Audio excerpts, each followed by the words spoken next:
All right, welcome back everyone. We're on video number 2 of the floor framing systems unit.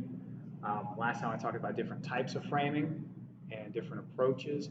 Now we are focusing on the platform framing approach, but we'll go through what these different components are, what makes up a floor system, and what does each of these components do. Some basics on installation of them. More details will come in class when we're working with the materials. So for right now, have a piece of paper handy, have a pen or pencil nearby, and get ready to take notes that I want you to take down. There's going to be 5 or 6 different definitions I want you to copy. And then at the end of this, take a photo, submit that, and then we're all set.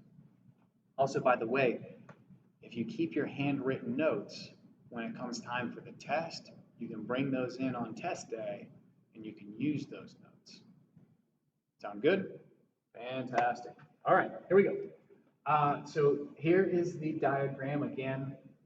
This shows you most everything that you're going to run into with floor frame. I'm going to focus on some of this stuff. There's some things I'm omitting for this class, but here we go. So slightly different image, but it still shows all the floor frame. But where this one starts, what is highlighted is the footer. And this is what I want you to copy down here. Footers. Footers are the lowest component of a house or structure. And they provide the base for that house or structure. Also, the footers tie all the foundation walls together. If you need to pause the video, you can pause the video while you copy that down. All right, so again, highlighted in yellow, this and footers, when a building is done correctly, you don't see the footers. They're all buried underground. And essentially, what these are is to disperse the weight, make a wider footprint for all the walls to sit on, because if you just put a wall down on dirt with the weight of the whole house sitting on that wall, it's probably going to sink down into the dirt. Okay? But you put the footer on there, and the footer makes everything tie together, because it's usually one continuous pour of concrete. But it's wider than the wall is, so it's going to resist pushing down more. And the size and depth of the footers depends on the size and details of the home. So yeah, the footer is there to help disperse the weight, support the entire structure. Okay? When we're in class, I'm going to show you a demonstration of that with a bucket of sand and some different size footers. So it's a pretty neat thing, but it shows and really depicts how footers work. Okay, on to the next slide here. So right on top of the footer is the foundation wall, highlighted in yellow here, highlighted in yellow around here. Okay, so please copy down this statement. Foundation wall, it's a supporting wall structure of a building. It is usually cinder block, bricks, or concrete. Cinder block is the most common because it's inexpensive, it's quick to put up, and it's durable. Okay? Brick takes a little bit longer to install. Concrete has some advantages and disadvantages of itself. But cinder block is what a lot of people use these days. And the whole purpose of the foundation wall is to bring your structure up to a nice level building plane. So your ground might go back and forth a little bit, or you might have had to dig down a little to set your footers in place. Well, your foundation wall is going to sit right on top of those footers, and it's going to bring it up to surface level and make your structure nice and level.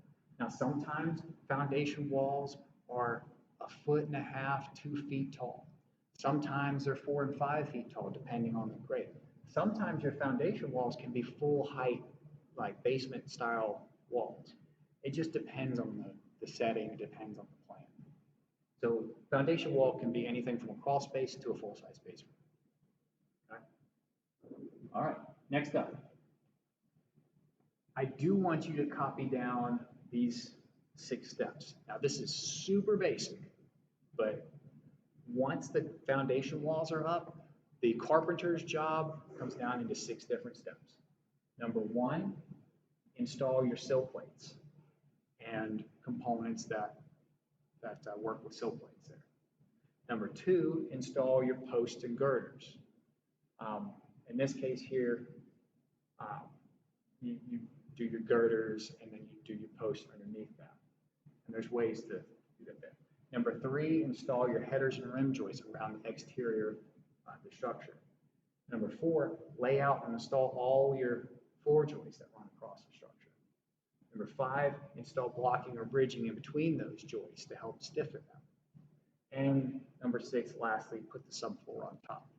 And once that's done, you're ready to do your wall framing. Okay, so make sure you have that copied. All right, I'm moving on. Okay, so basic components here. Number 1, again, the first step in our process is sill plates. So highlighted right over here is sill plates. Now notice our foundation wall was over here, and our sill plate is going to sit on top of the foundation. Okay, so the foundation's got to go in, and we get the sill plate on. Now, I want you to copy this down. Sill plate. Placed directly on the foundation, and it connects the joist to the foundation.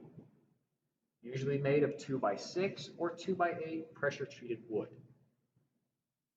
Okay, so take a second, copy that down. All right, so thinking about this, if you've had a bunch of wooden floor joists and you have concrete or cinder block foundation walls, you can't just take your nail gun and shoot a piece of wood into the concrete. It's not gonna work. So what we have to do is put down a piece of wood that lays flat on top of the foundation walls, then we can fasten our joist to that piece of wood. That's what the sill plate is. So it connects the joist to the foundation. Now, it's usually made of pressure-treated wood that's 2x6 or 2x8 in size, because if it's in contact with masonry, concrete, cinder block, bricks, it needs to be pressure-treated because there might be some water that comes up, so it resists rotting. So you want that pressure-treated material. 2x6 or 2x8, so it's wide enough that you can land all your joists on and have places to nail to. Most of your foundation walls, like cinder block wall, that's all 8 inches wide, so if you had 2x8 on top of those, it gives you plenty of room. Do everything you need to do. All right, so a little bit about installing sill plates. You can see the sill plate here, here, and there. All right. Now, sill plates must be connected to the foundation walls using bolts or straps that are already set into concrete. In fact, you can see the bolt heads here and here. You see the bolt head there. You see the bolt sticking out here and the bolt sticking out there. These are usually what they call J bolts. I'll talk more about those on a different page about anchor bolts here. But they'll stick up out of concrete. You drill a hole in your sill plate in the right place, drop it in. When you guys are in class, I'll go through a little bit more detailed method of doing this. Now, instead of just putting this board directly on top of the wall, they have this foam insulation. They call it a sill sealer for sill plates, not a seal sealer, but a sill sealer. And what it does is it rolls out, and you just simply poke it down over the bolts, and that will fill any gaps in the top of it, because concrete and cinder block might be a little bit wavy, and this will fill any air gaps, so air won't come through, and also prevents bugs from just coming in and out. So this is rolled out before, then you put your board on top of it, and you bolt it down into place. Okay, so you can see the foundation wall, the anchor bolts, the sill sealer down, and the board goes on top. Okay? All right. Now, one optional component that you have is what's called a termite shield. Now, if you're installing termite shields, then that goes on before your sill plate. But I wanted to introduce the sill plate before I introduced the anchor bolts and the termite shield. Anyhow, you can see how it's highlighted here in yellow below what we just talked about, this sill plate. Okay, so here's what I want you to copy down here for termite shield. It protects the wooden framing from termites by creating a barrier that they cannot pass. So copy that down. All right, so you can see some pictures here and here and here, and essentially it's just sheet metal, or it could be just metal flashing that hangs over the edge. So termites, like just about any insect, can crawl up things, so they can crawl up this cinder block, but when they hit this metal, the metal's smooth enough, they can't grab onto it. So, I mean, if it was flat, obviously they could go back, but the fact that they're climbing up this way, they're not going to be able to hang onto it, so they fall right off. Okay? So they cannot get to your wooden framework, which they want to. And most times it's going to have some angle, like you see how they folded this one around all four sides there. But again, they can't chew through it, and they can't grab on it and climb around it. So a sill shield or a termite shield. Again, this is not to build in code, like this is not minimum code, but if you're going to build a house, it's like your biggest investment of your life almost, in many cases, many people's. So go ahead, protect it. Spend the extra, $1,000 in materials and labor to put in a termite shield. That way you're going to not have to worry about termite damage for like ever. So it's a good thing to have. When I build my house, it's going to have termite shields on. All right, next, still dealing with sill plates, is anchor bolts. Okay, what I want you to copy down is here, here, no, these three statements here. Okay, it connects the sill plate to the foundation walls. And you can have up to a 6-foot maximum spacing between bolts. So they don't have to be bolts like every foot down the line. It can be up to 6 feet in length between them.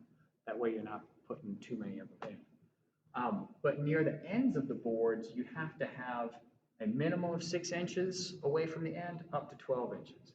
You don't want it 2 feet from the end of the board, because the end of the board could wobble on you after you have your bolt here.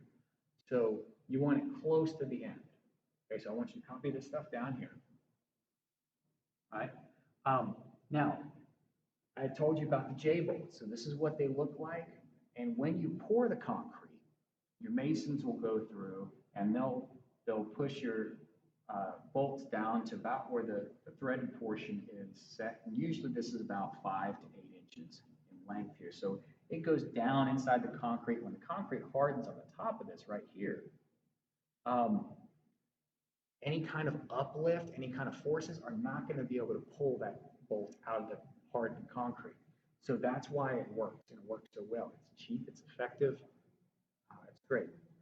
Another option is the strap, and it's similar to this in nature, except it's just basically a flat piece of metal that has been folded, and it's got some, it has a turn right over here to where it's like a 90-degree turn. It does the same thing as this part of the J-bolt, and it's embedded in concrete like 8.5, 10 inches, something like that.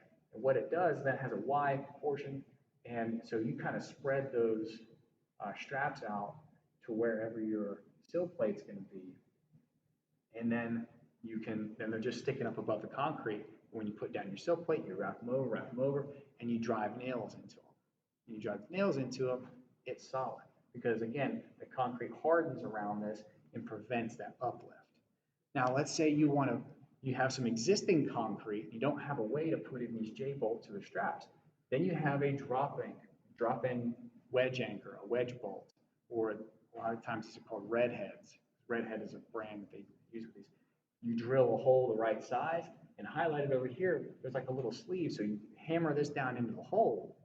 You put your board on, you put your washer and your nut, and as you tighten that nut, it's going to pull the bolt upward, and the sleeve has little bumps on it where it starts hitting the sides of your wall and gets pulled down. And this is called a wedge anchor because this bottom has a small wedge to it, and that wedge forces the sleeve out, and eventually there's enough pressure where it grabs on the side of the anchor or the holes that you just drilled, and it won't continue to pull out. So it locks down in place. So these are your 3 options. Most of the time, especially in new construction, this is what you're using. All right, we're going to go through two more components, and then this video will be finished. Girders, highlighted here in yellow. You see how it's a bigger beam. It's a heavier structural beam because it helps support the weight of the floor in between where the walls are. Okay, so this is what I want you to copy down here. A heavy, large structural beam that supports the inner ends of floor joists or middles of floor joists. Take a second to copy that down. All right. So girders and beams are necessary in most homes because your floor joists, pictured here, pictured there, here, and along in here, those are only, you can only get those a certain amount of length. And even if you can stretch from one side of the building to the next side of the building, the weight that you're going to put inside there, they're probably going to shake. And they're probably going to, not necessarily cave in, but bend. And you don't want that. So what you want is every so often, according to the building codes, you're going to have a beam like this that runs under them. So sometimes when your building is too wide to have your one joist run all the way across, you're going to have two joists that meet in the middle. And they can't just like get nailed together and stay because they will, under the weight, they will collapse. So there has to be a beam underneath there. So here's your girder here. Here's your girder here. There's a girder running down this way on top of all these red pipes. Those are actually metal posts, and there's a girder there. And again, that shows where two joists come together, and it supports that, makes it safe. All right, so if you are doing built-up girders, which is essentially taking, if you're using 2x10 or 2x8 or whatever type of 2x framing joists, you're gonna get some more of those, and you're just gonna nail them together to make a big beam. That's what a built-up girder is. So it's made out of some type of 2x material. There are certain ways you have to nail it together. You don't want your nails every 2 and 3 feet apart because there's not enough holding them together. So about every 16 inches apart, 1.5 inches or so from the end, so close to the end. You also want to make sure which way your grain patterns are running because you don't want them all running the same way because that could make it weak. If you can alternate it by any chance, do that. Also, oftentimes your girders are going to be longer than the length of the pieces that make up the girders. So you're going to have what are known as splices. When two pieces come together to make something longer, that's a splice. So if you're splicing and you have them all along the same place or within a foot or so, that makes this a weak structure because you put weight down here and it could collapse, right? So when you're building these, you have to remember to have at least 48 inches between splices. And what that's going to do, that's going to have enough overlap where there won't be any room to bend and fail. So again, stagger your splices. But that's built up girders. This was commonplace a long time ago. Now most companies aren't using this. I'll show you what they are using. They're using what are called LVLs. An LVL is a laminated veneer lumber. Essentially, it's like thick plywood. It's just little sheets of plywood glued together. But instead of being one big 4 foot by 8 foot piece, you can make them 8 inches tall, 10 inches tall, all the way up to like 2 feet tall. And you can pack one of them, 2 of them, 3 of them together to make really wide beams. And this is what people are using these days. It's much stronger than a built-up girder. It is much easier to work with. It's much faster to install because you're not having to do all the math. Okay, how long should this piece be? How long should that piece be? And it's all done. You can order them in 30 and 40 foot lengths. So you could get one piece to go all the way across a room or a building. Or you could get some of them that are smaller and you can do that same kind of splicing technique. It's fantastic. It's just a fantastic framing tool here. And because it's much stronger, you're going to have more distance between your vertical supports that are needed for the beam. So it can really open up things. I mean, you see this room down here. If this was a standard built up girder, you'd have more posts and it would kind of close in this room. So using the LVL girdle, you're able to spread it out much farther here. What I got up here? I know. I kind of can't remember. It's been a while since I taught this. Oh, welcome to Alan's Factory. This is Alan. You can find more He kind of talks funny, but just listen to him.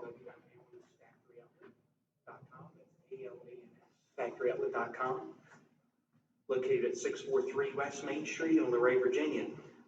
Matter is there is an option. What is an LVL header? Well, before we describe what the LVL header is, that's an option available. It gives you more of an opening. But first, let's look at the traditional header.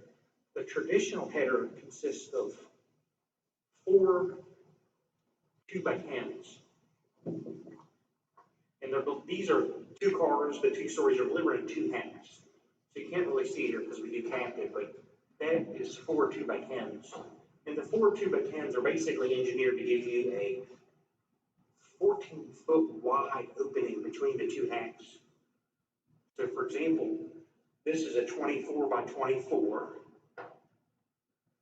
So basically you have pretty much about 5 feet of wall space on the back end and 5 feet of wall space on the front end. If we did an LVL header, instead of doing an LVL header or the traditional one, we do the LVL header, it gives you a 20-foot opening span, which would make it only 2 feet of wall space. And we'll take a look at an LVL header in just a minute. I just wanted to kind of give you an idea.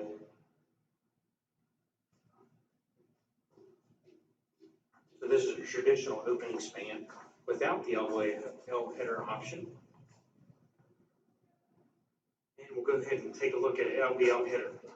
This was just a single level garage, but it would be the same whether it was a 1-story or 2-story. So you can see here, this is only basically like 2 feet of walls. And then you have the 20-foot LVL header, which is this bigger header. Take a look from this side. So you can see here, basically 2 feet of wall space. Then you have a 20-foot laminated header, engineered to give you a more wider opening. And then you have 2 feet. All right, so thank you, Alan, for that.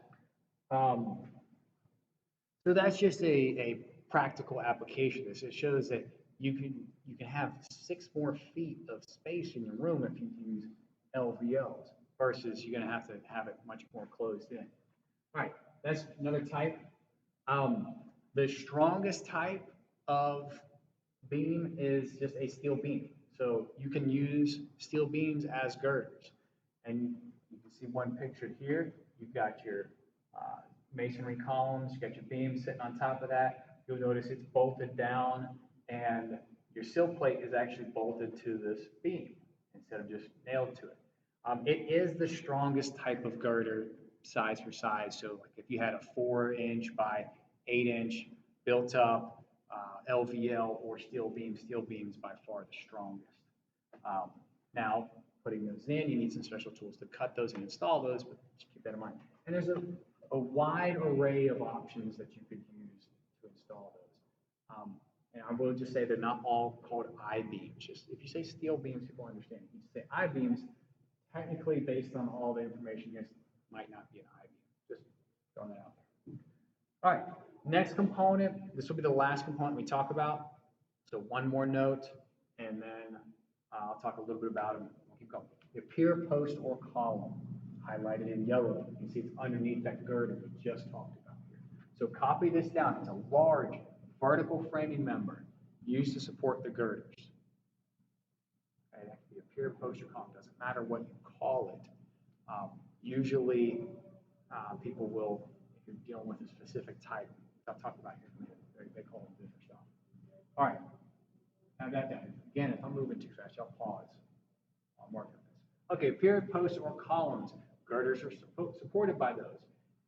Here in this crawl space, you guys remember this picture from just a couple slides ago? Here is a masonry pier. So they use cinder blocks, they use bricks and other concrete masonry units to build the height that they need so they can support this particular girder. So it's concrete, bricks, cinder blocks, something like that to create a masonry style pier.